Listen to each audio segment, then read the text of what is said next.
Hello, everybody. Welcome to this week's podcast. Here, your host, as yet again, Leon LeGray, back here with another topic. So this time, I'm going from the last topic, going from commencement speeches booing, getting booed at, now onto a topic that's going to be a very sensitive one, which is data centers. So that's right, everyone. And I'm going to talk about this because how important this is right now as controversy has been going on. This more of this week because of everything that's been happening. I've been researching and going over and everywhere, and a lot of people are fed up with AI. And look, don't get me wrong, there are as some aspects with AI that can be useful when it comes to it too. And look, and I hate to be the guy that says that the genie is out of the bottle, and I wish we put that genie back in the bottle with the whole generative AI stuff. And I don't think this whole crap of generative AI should be out of the bottle, okay? Because now you look at the downside, there's a lot more issues with this right now too, with AI and the AI data centers affecting communities because of everything else. And I've been seeing articles, especially like the AJC, Times Union, which talks about AI data centers with power demand similar to that of New York City are looking to come online in New York, but how many will get built? And these are many questions that we've been seeing out of this week too. And my God, though, and everything that we are going to go about. And today's story, I wanted to go over the big story that's been breaking, actually pretty recent, the last 13 days ago. I've heard that Tucker Carlson. Now, if you don't know who this guy is, for those that are listening outside of America right now too, that who doesn't know who he is a reporter, American reporter that has had ties with many different networks. And I know the last one he left Fox News, and now he's all independent. Good on him. But I will tell you that there's an interview that's been very, very interesting. And one of the things that I have to say about this debate that he talks about in his show, and interestingly enough, this debate is Tucker and Kevin O'Leary. Now, for those that don't know who Kevin O'Leary is, he is a Canadian businessman. And now, this businessman, I am going to be railing on him a lot more now. And basically, he is one of those, basically a business tycoon. And one thing I really despise of him right now, and this guy, well, his nickname, Mr. Wonderful. Not sure if he is that Mr. Wonderful that we all know from the Shark Tank. Yes, and he's the same guy that he was in Shark Tank, and I'm sure he still is. I haven't seen Shark Tank in a long time after this. But anyways, I want to go ahead and go about this and what I think about this whole thing that he's been talking about in the interview. But not also that, I want to dive into first is the Utah data centers, which is a very much of a big deal. Utah data centers, and then the outcry of the data centers being built in parts of Georgia, which is in the state where I live in right now. So let's get on with the episode 268 of the podcast. So here we go right now.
Hello, everybody.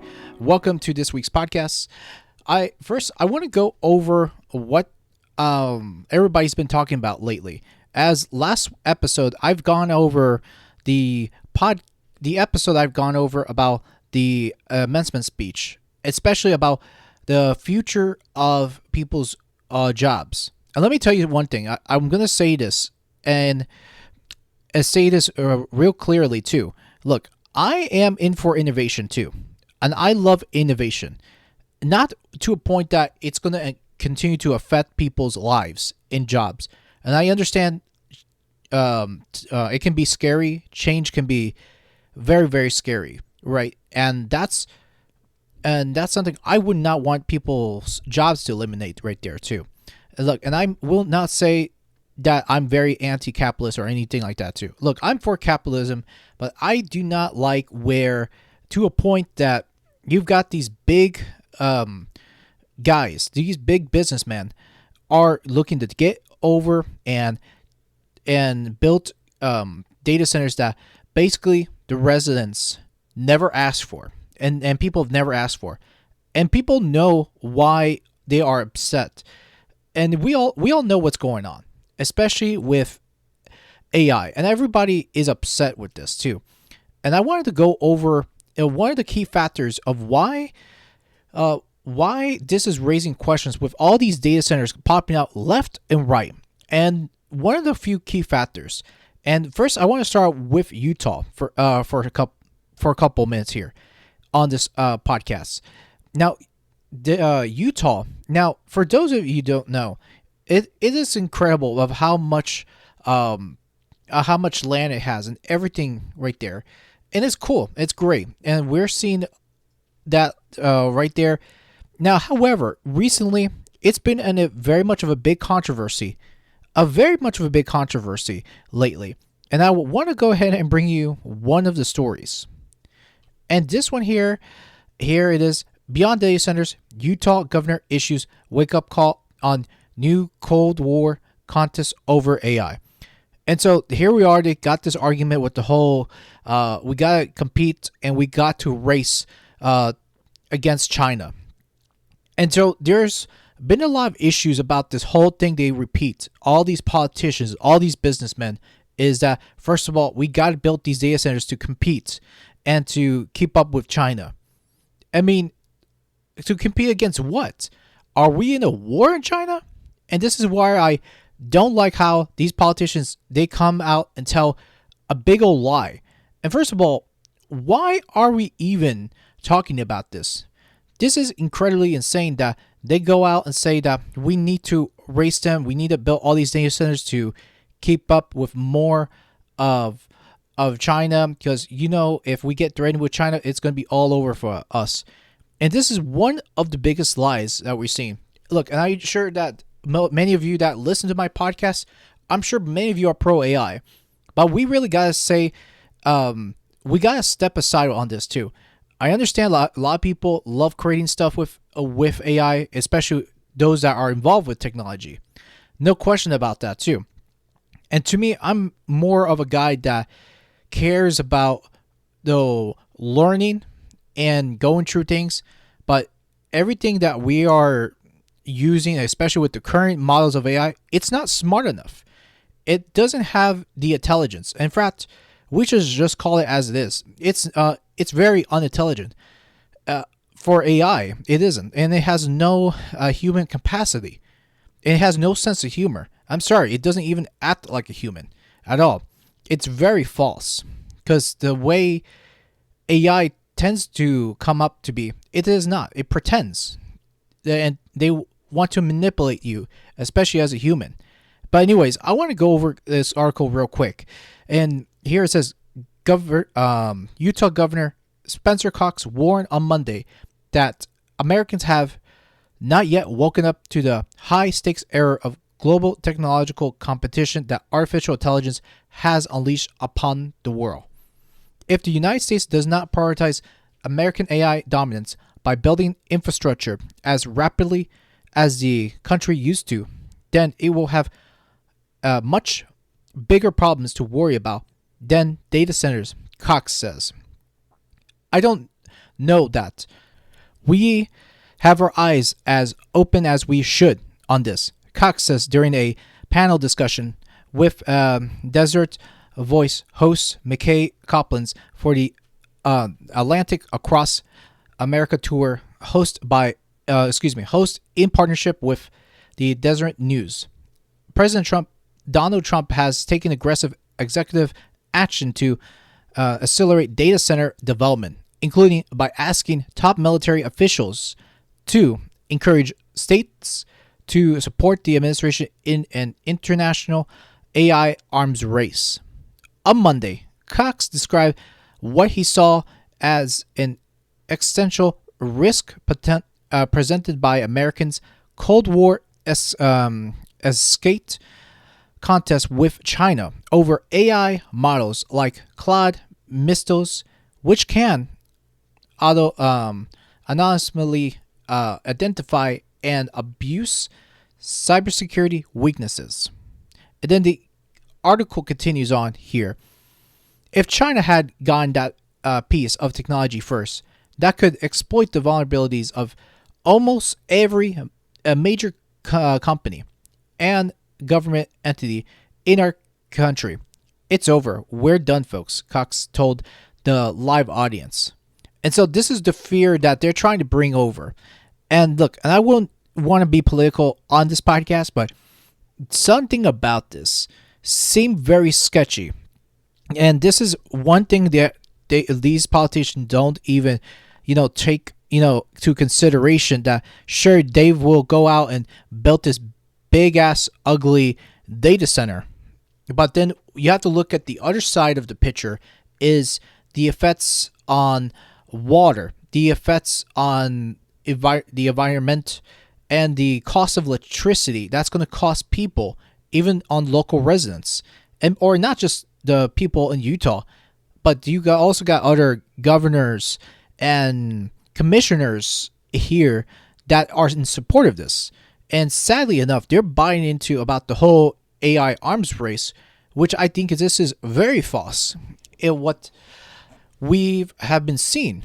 And I've had this conversation about this too with one of my family members about the race to what. And I remember this conversation, and here I am. You have to ask these questions. Like, first of all, why do we really need AI for everything for? This is actually absurd. I mean, first of all, and I remember my older cousins that talked about, first of all, he works for Meta as a chef. He doesn't do anything special for coding or for any technical purpose. And yet, they're trying to tell people, it's like, well, if you want to keep up with everything, you're going to have to get involved with AI and computer science and yada yada. And my issue is that not everybody is made for this kind of field. And this is the issue, is that a lot of people are not saying the quiet part out loud. And they say that, oh, AI is going to bring a lot more jobs. But what they're not telling you is, first of all, what kind of jobs are they actually bringing? And they don't even tell you what kind of jobs they're actually providing, even in the local residents in Utah. And that's one thing you really got to wake up and ask yourself, what are they even providing? Because I can tell you that they're not going to hire so many people at all. It's really screwed up. And what they're doing, I mean, they're trying to get all these gigawatts and these gigawatts of technology in that state. That I can understand the anger and frustration that is going to cause to local residents. And then I want to go and continue on with the article.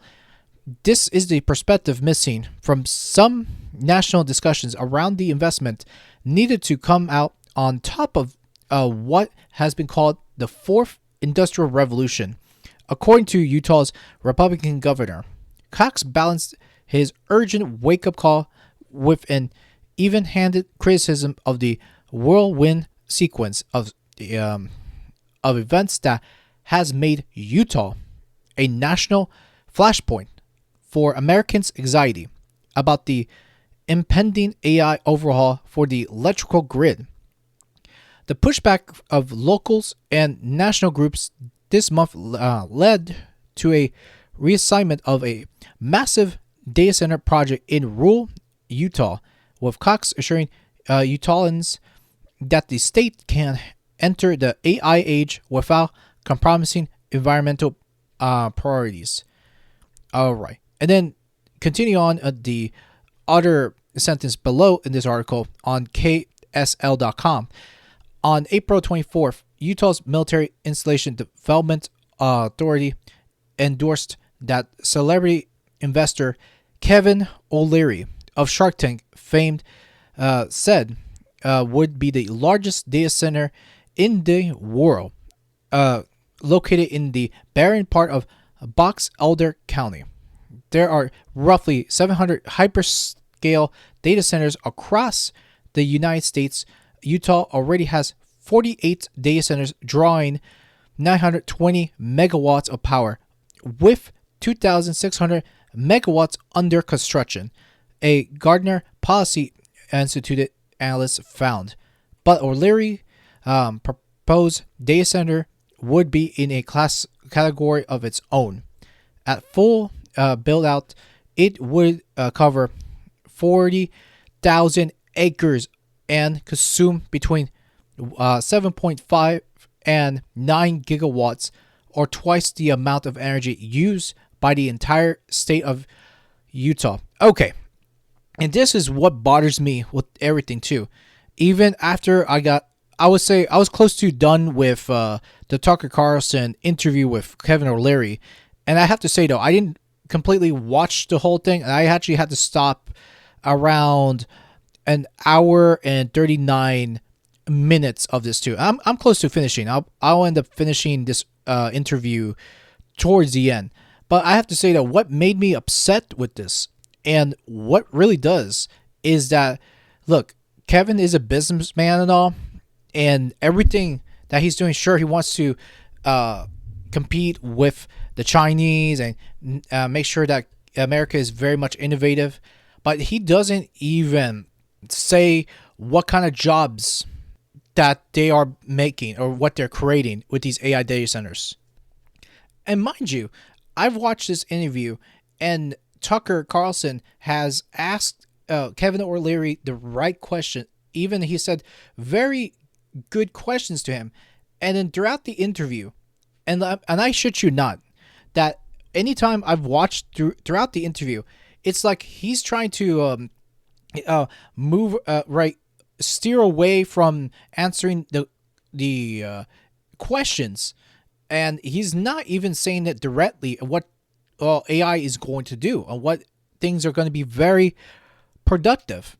And that's why I am very concerned about this, because of how much of electricity and the amount that things are going to go high, especially this year. And that's why you have to wonder, what kind of jobs are they actually creating? I don't understand that too. There's so much BS coming out of his mouth, and I hate to say this. I mean, especially a businessman like Kevin O'Leary, a guy like him has to get all these incentives. I mean, first of all, what the hell is going on with that too? The corporate welfare and the corporate incentives for Kevin O'Leary to have a data center, more data centers on Utah. What the hell is that? No matter how. And I'm sure some of you guys were probably going to think, well, this is going to create amazing things, blah, blah, blah. First of all, you don't know about anything about AI, why you're talking down about AI. But you have to understand that there's always going to be a negative course to AI. AI is not the silver lining or the silver spoon or the magic bullet that's going to help you. And I've said this before, and I've been very critical of AI. Look, I understand when people start to hype up newer technologies, I always ponder and wait and find out what kind of things they're going to do for me, what kind of incentives they're going to end up doing. And that's why I don't understand many of these AI tech bros or these people of these AI evangelists talking about. And yet, this is why I never ever used so much of Chat GPT, and even later coming to find out that how much damage that's going to do is, it's beyond me. It's like how much of the damage you're going to do, especially the power it runs when you're using OpenAI, Claude, and all this prompting. And look, why would I ever want to rely on AI for the answers? I mean, we've had search engines, we had these things that we can look for answers through search. I mean, what does that really do? At some point, you have to ask yourself, first of all, I think AI is being overhyped already by especially the ones that are using it, these AI bros. And it's already too hyped up, but in fact, they're ignoring the bigger picture about the economic and the damage they're going to end up doing, especially the water supply. In the water supply, which in order to run AI data centers, you have to have enough cooling power to cool off the machines. And see, that is the effects that nobody ever asks. Oh, absolutely.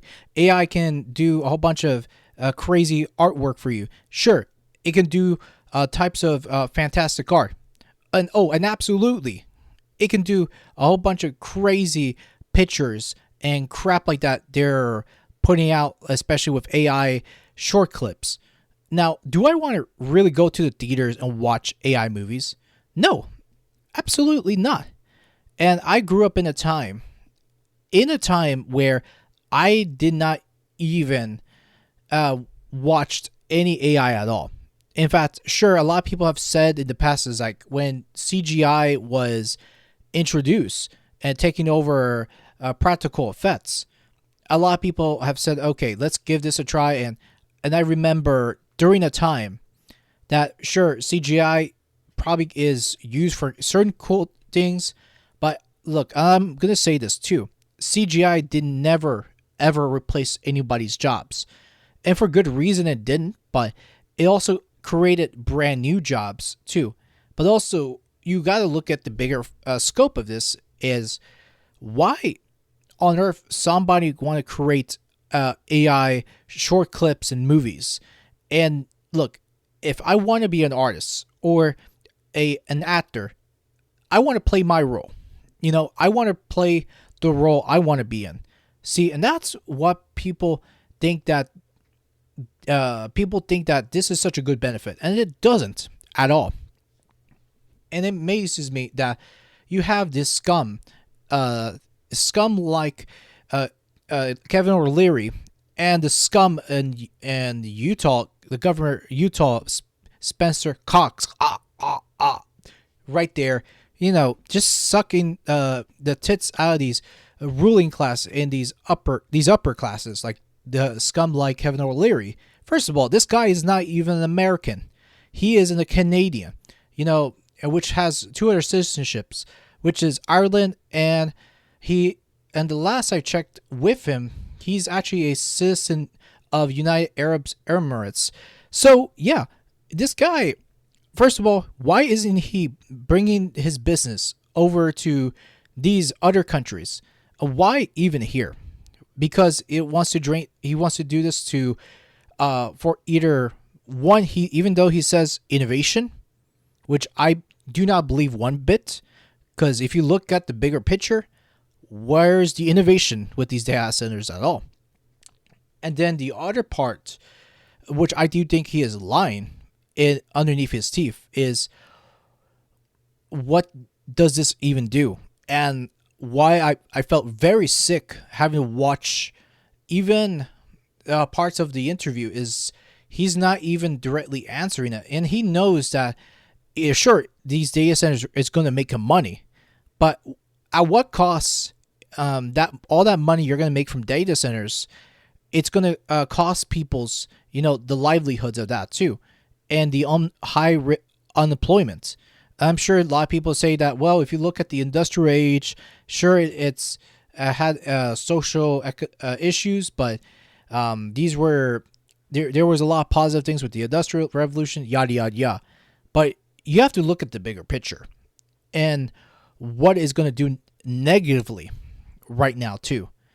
And I do not expect that this is going to go out well with everything happening. Because even though I am emphasizing on Utah, take note, you got data centers that are being approved over certain counties in other parts of the United States. Now, I don't know how happy the people living in Circus County, which is in Florida, by the way, and which in the headlines states, Circus County Commission unanimously approves year-long freeze on new AI data center rezoning applications. And on the article comes down to it here, which it says the opposition built over Holder AI Center proposal. The backstory commission chambers were packed with those who are furious over even just the idea of a data center near the intersection of US 41 and North Sacramento Highway. Coming down below, which states commissioners are issuing a 1-year moratorium on approving any zoning changes that could lead to a data center.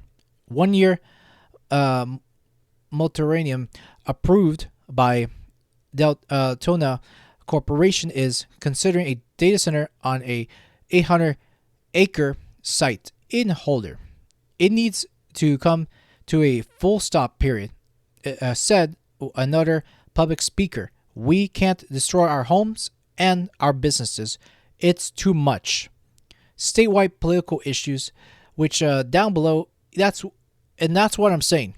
The people in Utah have had an issue.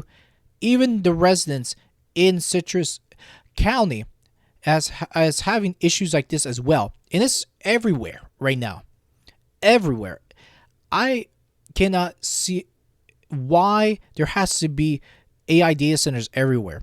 Do they really care about this and care about building jobs where these big heads or these big guys claim they say?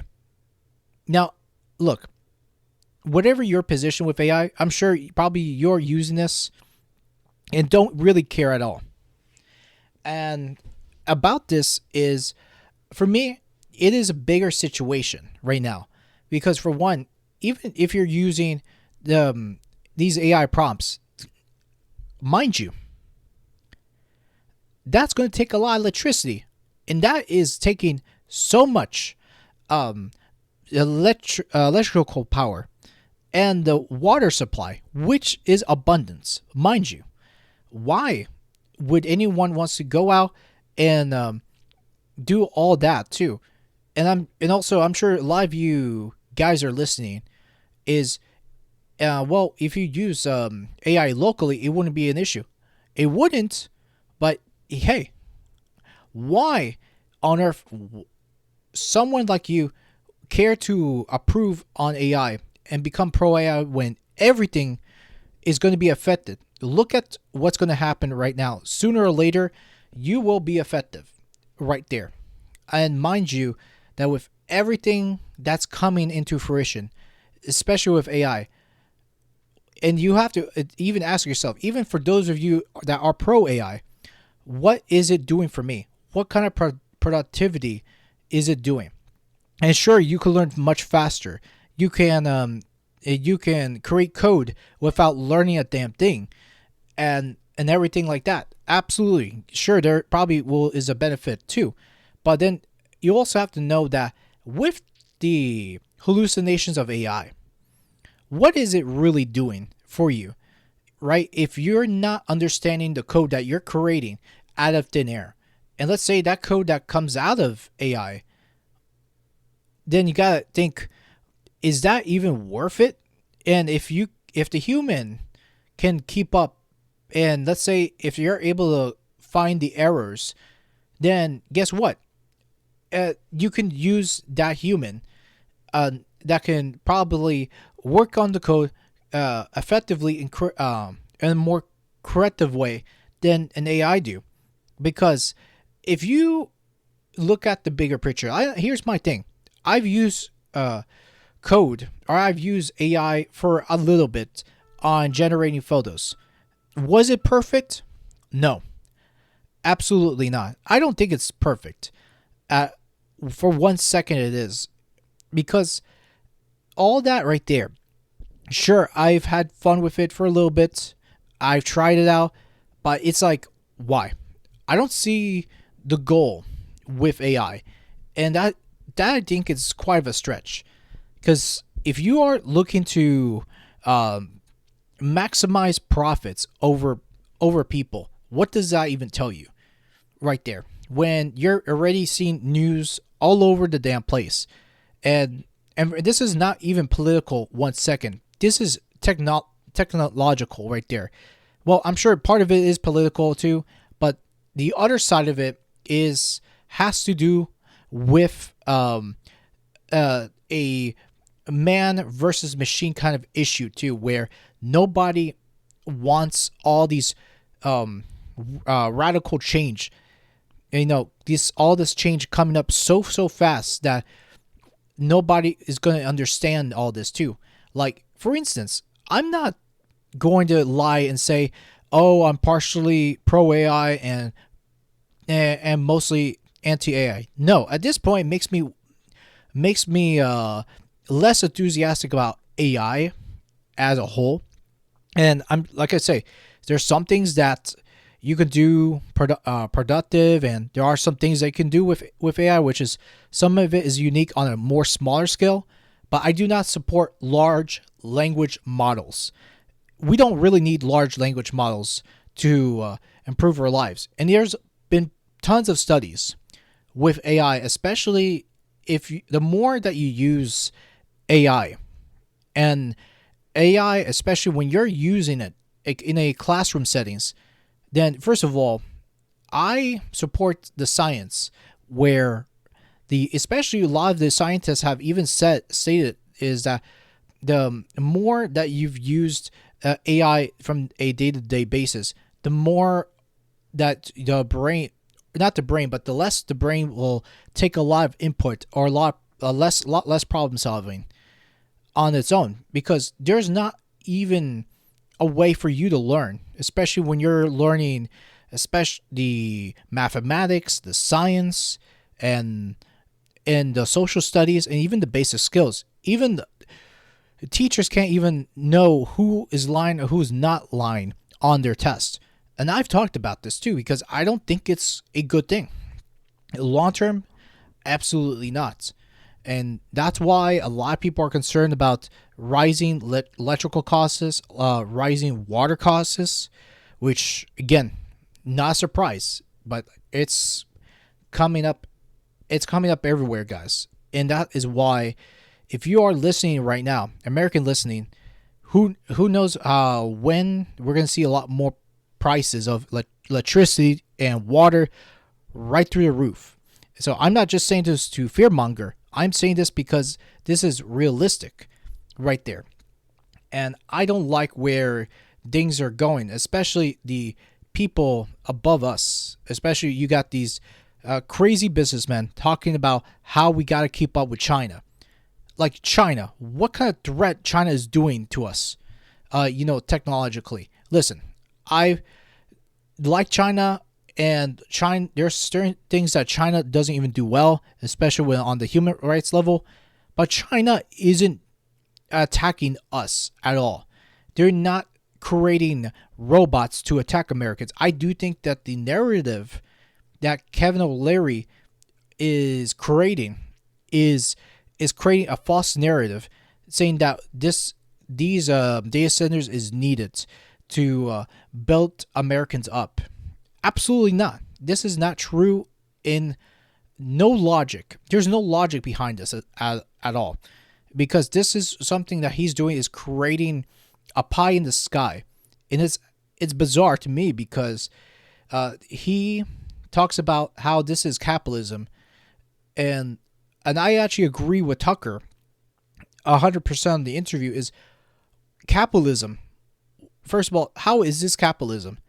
And I agree. How is this? I mean, right there when the people don't really have much of a say, and also there's really no there's not really a voice for, or not even a voice, but just a notice for people to understand what's happening near their areas. People are not getting notified about the central planning, what's going on around their area, and it is bizarre.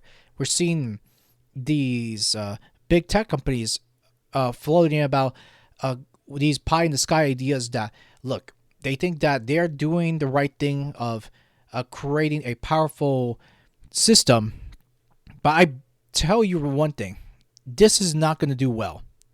And going back on the last audio, what I've talked about the students booing on the speakers, and like I've said before about these speakers, these top ruling classes like Eric Schmidt and the other one Scott Borrecci, and then the other lady that's like a real estate agent. I forgot her name. Glenfield. Excuse me. Yeah, Glenfield, and all these people there talking about, oh, AI is going to be the future, and how they tell these young folks on that, when in reality most of the young people are pretty informed.